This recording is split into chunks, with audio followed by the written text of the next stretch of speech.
When I went to my sister's wedding, I found just a waitress written on my escort card. Mother saw it and laughed. So I immediately left and cut ties with them. A few weeks later, Mother contacted me saying, "The car loan hasn't been paid." I said, "'Cause I'm just a waitress, am I?" Then, "My name is Jocelyn. I am currently 28 years old and work at an advertising agency located a bit away from the hustle and bustle of the city. From a young age, I have always been a hard worker, forging my own path with my own efforts." In contrast, my younger sister, Alexandra, was considered the golden child by our mother. No matter what Alexandra did, our mother doted on her and forgave everything.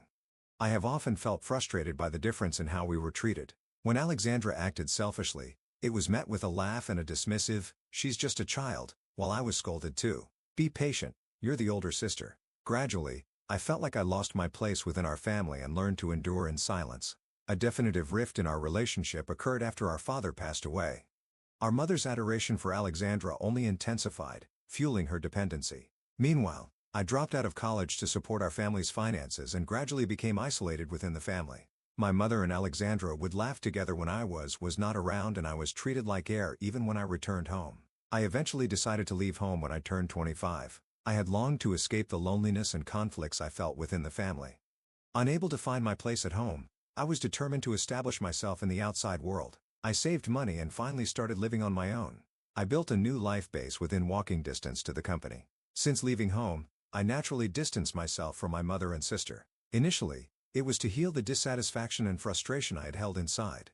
Gradually, my relationship with Alexandra began to change, and the tense atmosphere seemed slightly alleviated when I visited home. However, remnants of resentment still lingered in my heart. Then, last Thanksgiving Day, I met with my mother and Alexandra after a long time. My mother served us warm dishes, and Alexandra, true to her nature, was all smiles. However, what surprised me that day was suddenly hearing from Alexandra about her upcoming marriage. "Jocelyn, actually, I'm getting married next week," Alexandra said, looking embarrassed. My mother simply smiled without saying a word. A mix of emotions crossed my mind. The invitation, just a week in advance, brought both surprise and bewilderment, but at the same time, there was a faint sense of relief deep inside. I still feel somewhere that my mother's love was unfair. Watching my mother's joyous reaction to Alexandra's marriage, I was once again reminded of the unchanged weight of that love. My mother continued to be overprotective towards Alexandra, and I felt somewhat adrift in the midst of that. I asked Alexandra, "Why didn't you tell me about the marriage sooner? We're family." My words overflowed and I inadvertently raised my voice. Alexandra looked surprised, hesitating a bit before responding. "Sorry, Jocelyn, but you seemed busy since you moved out, and it was hard to tell you. I didn't want to burden you." Her excuse made me feel a tightening in my chest. "So why didn't you tell me sooner? Why all of a sudden a wedding next week?" I continued, feeling angry. Alexandra was at a loss for words and looked down. Then, my mother, looking at Alexandra, gently smiled and said, "Jocelyn, try to understand what Alexandra was feeling. You haven't been home or in touch, so there wasn't a good time to tell you." It couldn't be helped. My mother's words sounded like they were shielding Alexandra. I was left speechless on the spot. Standing between my mother and Alexandra, I couldn't shake the feeling of being excluded. No matter how hard I tried, was I always just an outsider looking in? Unable to accept that, I quietly left the scene. The night I learned the wedding was next week, I spent it with complex emotions. While I had feelings of celebrating Alexandra's happiness, there was also a whirl of unease and conflict within me. No tears came, but I felt something welling up inside. It was the wall of emotions I had built over the past. Never truly cherished within the family, I felt sad, poignant, and unbearably lonely. As the wedding day approached, I felt the need to sort out my feelings. I wanted to celebrate Alexandra's marriage, but at the same time, I had to reassess my place within the family.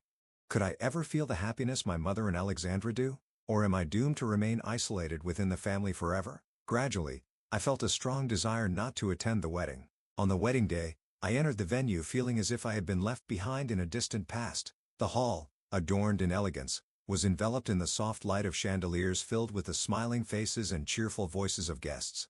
After adjusting the hem of my dress, I took a deep breath and approached the reception. I received the seating chart, but my name was nowhere to be found. Feeling as though my presence was not even allowed, a sense of unrest stirred within me. Confused, I inadvertently asked a nearby staff member who looked a bit surprised and then guided me saying, "Your seat is over here." As I took my seat at the very edge of the venue, in a corner as if hidden from everyone's notice, I was struck by the placement and overwhelmed by indescribable emotions. Moreover, the edge of the place card was slightly bent, clearly treated carelessly.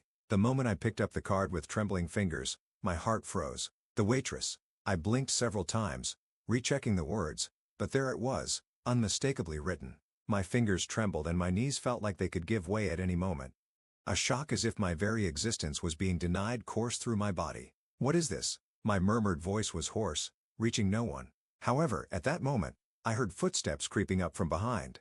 When I turned around, there stood Alexandra in her wedding dress looking as if she was a scene from a movie, beautiful yet her smile was as cold as ice. "Do you like it?" Her voice carried a hint of malice. I gasped, clutching the card as I stared at her. "What does this mean?" Alexandra snorted through her nose. "It means exactly what it says. You're not really part of our family. I thought being a waitress suits you." My mind went blank. I opened my mouth to retort, but no sound came out. Then, feeling someone's gaze, I looked to the side and saw my mother standing there. She didn't even glance at me but instead smiled kindly at Alexandra. "You truly look wonderful, Alexandra. Your mother is so proud to see you like this." She acted as if I didn't exist.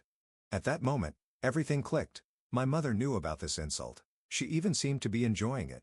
The loneliness and alienation I had endured for years surged from the depths of my heart. "What do you mean I'm not family?" I finally managed to choke out the words, but my mother just gave me a cold glance and said nothing. Instead, Alexandra shrugged and answered, "Well, you've always been different from us, haven't you? Besides, after Dad died, you were hardly home and moved out after a while. It's troubling if you act like family now." After my father's death, I had worked relentlessly to support the family. My reduced time at home wasn't due to dwindling love but to protect them. Yet, why must I endure such treatment? I bit my lip in frustration but didn't let the tears flow. Showing tears would mean I play right into their hands. I gripped the card, taking a quiet breath. Cold anger began to rise from the depths of my heart. "I see. I understand now." Leaving those words behind, I turned my back. I could hear Alexandra giggling behind me, but it no longer mattered. I wasn't going to let them defeat me. I couldn't be trampled on any longer. I moved to a corner of the venue and pulled out my smartphone. On it was a file that served as evidence of my revenge against Alexandra. In fact, Mandy, my colleague and a friend of Alexandra's, had informed me 3 months ago that Alexandra was getting married. However, I received no communication about it. Feeling indignation, I had resolved to retaliate against Alexandra. I began to subtly probe around Alexandra's circle. It started with mere gossip, but gradually more surprising information came to light. There were whispers among friends that Alexandra had been seen getting cozy with a man other than her fiancé. At first, it was hard to believe, but then Mandy informed me about it directly. Actually, the story she started telling me was beyond my imagination. Despite being engaged, Alexandra had been having secret meetings with another man. What was even more shocking was learning from Mandy that Alexandra had been stealing money from our mother. Mandy once overheard Alexandra saying, "Mom's money is like my money. I can use what's in her account freely." When Mandy questioned, "Is that really okay?" Alexandra dismissed it with, "It's fine. We're family." The evidence I had gathered with Mandy's help was crammed into that small device. When I heard about the wedding a week ago, I acted as if it was the first I'd heard of it and quietly left the house. But inside, I had already decided what I needed to do. I took a deep breath, calming my heart. I couldn't be swayed by emotions here. I would calmly and surely rectify this humiliation. As the reception began and the guests chatted merrily, a heavy, indescribable weight pressed on my chest. The place card, my mother's cold smile, Alexandra's words. The emotions I had suppressed were gradually swelling inside. Suddenly, when the host prompted, "Would anyone like to say a few words to the bride and groom?" I stood up. I couldn't just leave silently. I couldn't simply watch their perfectly crafted stage with a nonchalant face. I quietly stepped in front of the microphone. The room fell silent and all eyes were on me. Clutching the microphone with trembling hands, I took a deep breath. "Thank you all for gathering here today. I am Jocelyn, Alexandra's sister." I began speaking slowly. "It's such a wonderful wedding. However, there is something I must share with everyone here." I connected my smartphone to the screen and displayed photos of Alexandra cheating. One was a photo of Alexandra kissing another man. To obtain this evidence, I had hired a detective. Then, I played an audio recording of a conversation where Alexandra was discussing with Mandy how she freely used our mother's money as her own. The guests' voices of astonishment echoed throughout the venue. "What is this?" the groom exclaimed, his face turning pale. My mother stood up, looking at me in shock while listening to the audio that filled the room. She was seeing for the first time that Alexandra had been stealing money from her own account. her expression a mix of surprise and confusion. Still, I continued speaking with a firm demeanor. I wanted everyone to celebrate knowing the truth. The venue erupted into chaos, and Alexandra broke down in tears. At that moment, the groom, shaking with anger, stood up and yelled at Alexandra. "What does this mean, Alexandra? Explain yourself." I quietly sat down the microphone. This was my revenge. As the wedding descended into disarray, I left the venue. The cold night air caressed my cheeks as I took a deep breath. A mix of anger and emptiness swirled within me, my mind still full of the recent turmoil. Alexandra's screams, the groom's shouts of anger, and my mother's shocked face were all etched into my memory. The next day, Alexandra called me. She vehemently criticized me. "Why did you do that? The wedding is all ruined because of you." But I responded coolly. "I just told everyone the truth. You were the one who ruined it yourself, didn't you?" I hadn't realized that my words would ignite her anger even further.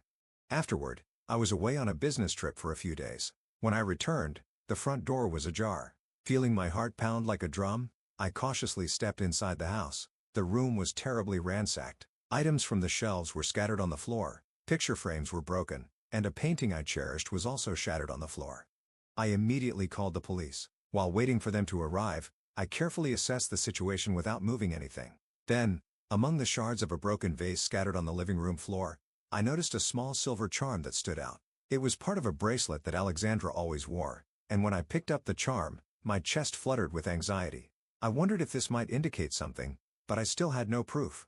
Eventually, the police arrived, and I explained the situation in the room. After a thorough inspection, the police began to review the surveillance camera footage. Watching the footage with them, Alexandra's figure was clearly captured entering my house late at night. Seeing this, my heart turned cold. The footage served as evidence, and the police began to act on the assumption that Alexandra was the perpetrator.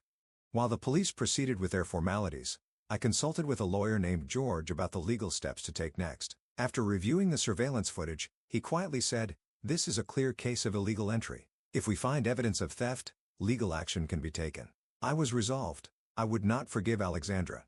She had not only insulted me but also committed a crime. Days later, George and I went to the police station and formally filed a complaint.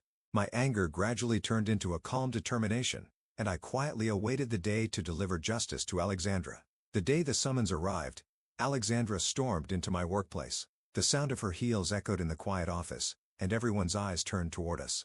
With an angry expression, Alexandra stared at me and raised her voice. "Jocelyn, what have you done?" Her voice was trembling, but it was laced with definitive anger. I stood up from my desk and answered calmly. "What have I done? I simply sought justice." Alexandra paused for a moment. Then her emotions exploded.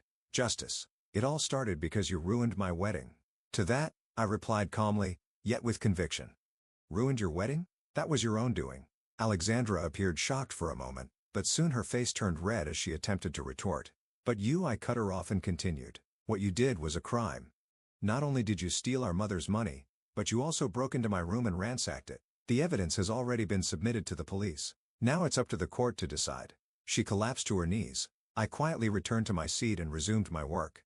Weeks later, the day of the trial arrived. I stood at the witness stand and presented the surveillance footage. As the image of Alexandra breaking into my room was displayed on the courtroom screen, the gallery murmured.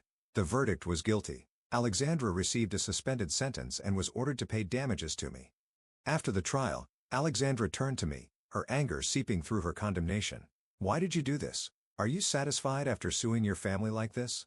Her attitude suggested she saw herself as the victim, which left me speechless. Alexandra never acknowledged her mistakes to the end and left with a resentful glare.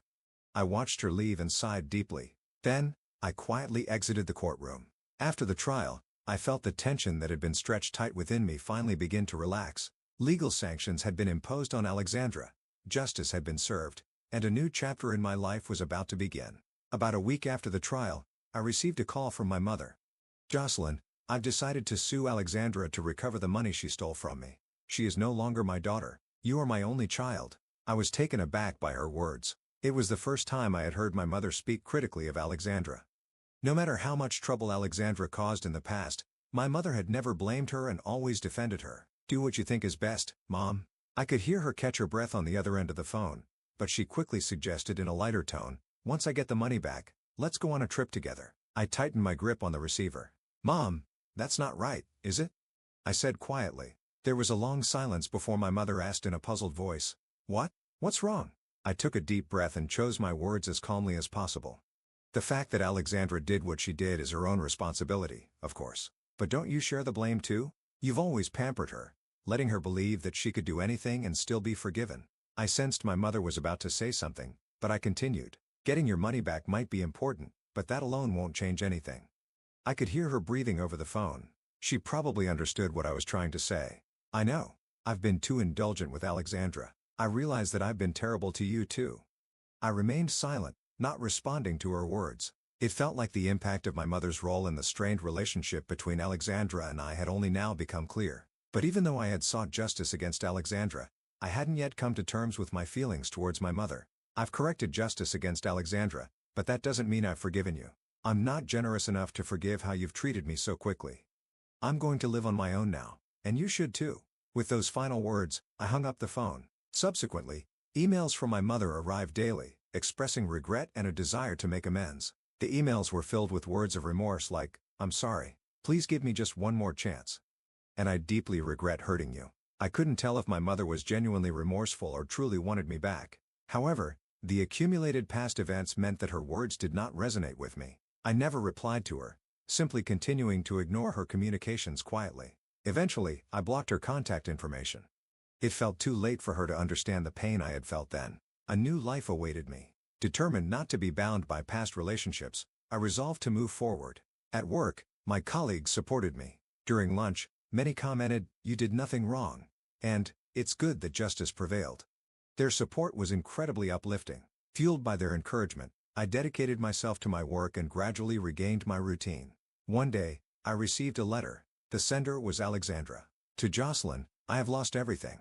I now regret trying to take revenge on you, but it's too late, isn't it? Mom has abandoned me too. I am beyond forgiveness. I hope you find happiness. That's the least I can do to make amends. Alexandra." After reading the letter, I was nearly overwhelmed by complex emotions. Should I accept her apology or should I just cut off the past and move forward? The answer was not easy to find.